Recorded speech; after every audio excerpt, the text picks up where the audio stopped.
because really there's a lot of disc stuff. And I mean, you can see I'm putting disc stuff into garbage bags right now just because I have no room and it's better than getting boxes in here. But I saw this. Okay, you're going to see this with me. Well, of course, you're not going to see that. Hey, it's Will Koss from Time Warp Treasures. If this is your first time here, we are resellers, and collectors actually, but mainly we resell. We look at thrift stores, rummage sales, estate sales, the bins, all those different places to try to find items to buy and flip and turn a profit. And talking about rummage sales, if you go to the link, I think it's here or here, I don't remember where I'll end up putting it. Our last video, I got in big trouble at a rummage sale. Really within the first 5 minutes I'm getting spoken to, so you can watch that video and see what I got in trouble for there. But today it's just gonna be a nice and easy day, nice sourcing day today. We're gonna be hitting up all the Goodwills and the thrift stores that I usually find some really great products. Not a lot, it's not quantity, it's quality. So we're gonna head over there now. We're gonna go to the first Goodwill right around the corner from me and see what we can find.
Like that before.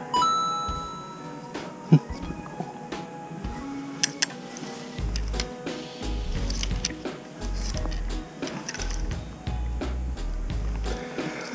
Brown sugar. Alright.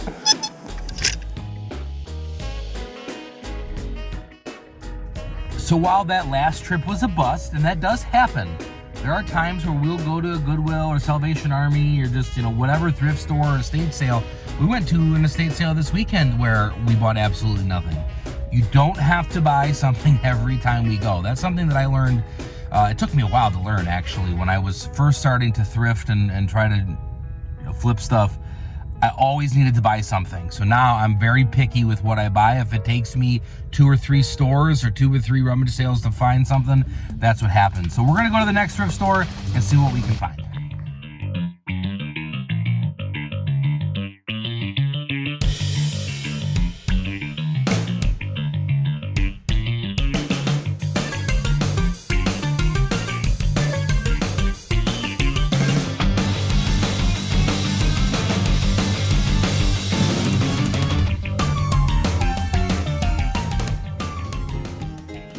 Okay, so like 30 seconds into that last Goodwill, the GoPro died. So we're gonna go through, do a quick run through and show you what we picked up. This one was actually, I'm glad I stopped here. I did kind of go out of my way for this one, but we did find some great stuff. Check it out.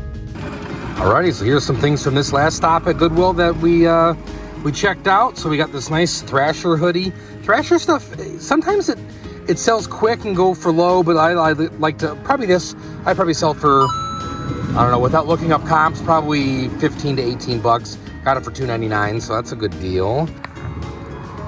So the next thing I got here is this vintage Disney, Walt Disney World, nice dress shirt. It's nothing flashy, but the vintage Disney stuff, when it's a little more, less flashy, I see tends to do a little bit better. I've tried like real flashy Winnie the Pooh stuff, doesn't necessarily do very well, but this does pretty darn well for me. Now here's one, I gotta look this up because I really don't know what year this is, but it's American Eagle, but with a tag like this. So I don't know if they're doing, made in Jordan.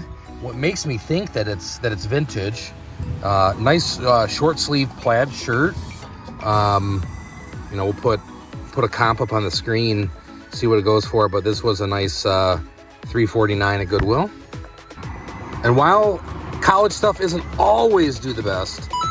This is a nice vintage polo on a Hartwell tag, made in the USA. You got Kentucky. This should go really well. Again, usually when I'm looking at shirts, I just kind of go by my gut feeling. We'll put a comp on the screen, but this is really, I think this will do really well. This is a nice vintage Wrangler. This will always do really well for me. At least 20 bucks. If I really want to get rid of it quick, it might go a little slower. I know they're out there, but I've never really seen them with black buttons. Usually it's that more like a mother of pearl, kind of a clear white, but this should do really well. I think it's a really great colorway. And black, yellow always does really well for me. But I know in any of these pearl snap shirts do really well for me. Okay, we're trying this one last thrift store. It's already been a pretty slow day, but we still got to keep going, still got to grind and see what we can find.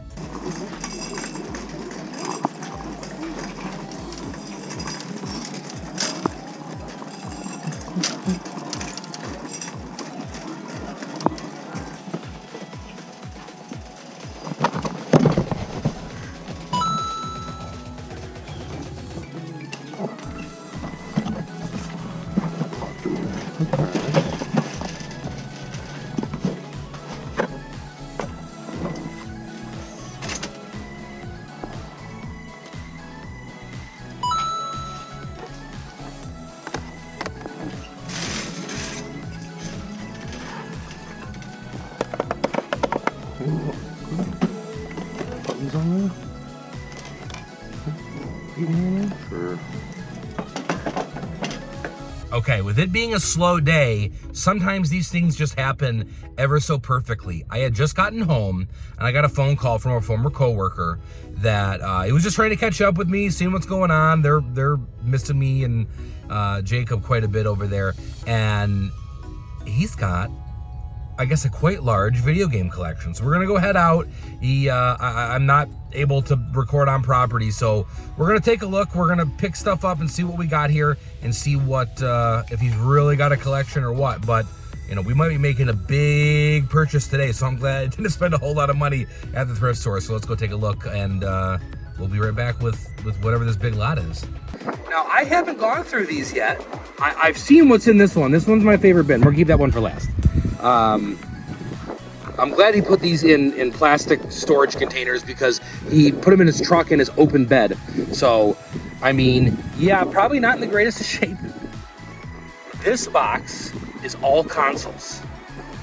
All consoles. This one here, all controllers. You see, you got a Genesis box in there. I think there may be a PlayStation 3 in here. Oh, yeah, I think there's a fat PlayStation 3. Might be backwards compatible, you never know. Now this one, all games. 100% all games. Again, I haven't gone through most of these. I just saw some from the start, and I'm like, holy crap. So this is gonna be huge. We're gonna go through these. We're gonna see what we have. Now, I haven't even gone through and really seen what's here, but I'm trying to separate cartridge-based games from disc-based games. Now, I've got some of the better disc-based stuff up here, like a bunch of Sega CD stuff. Got a big box, PlayStation 1 box, UFO Defense, and going through, because really, there's a lot of disc stuff. And I mean, you can see I'm putting disc stuff into garbage bags right now, just because I have no room, and it's better than getting boxes in here. But I saw this. Okay, you're gonna see this with me. Well, of course you're not gonna see. Oh, he doesn't really have them actually nice in here. These are decent copies. Oh, wrestling games. There you go. Got an Ocarina of Time in there.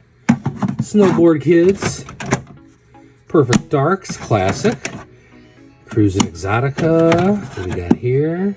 Sarge's Heroes, 007. I mean, look at these copies, man.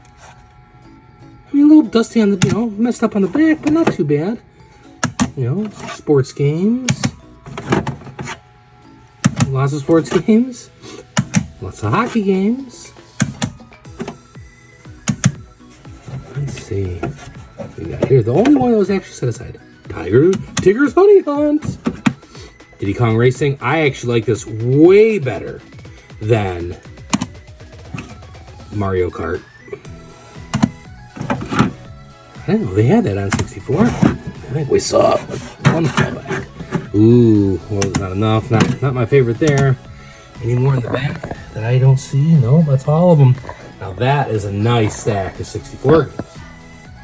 Hey, it's Future Editing Will here, and just wanted to say thank you if you watch this video, if you're checking us out for the first time, or if you're already a subscriber, we appreciate it. And if you're not a subscriber, we'd love for you to subscribe to our channel. It's absolutely free.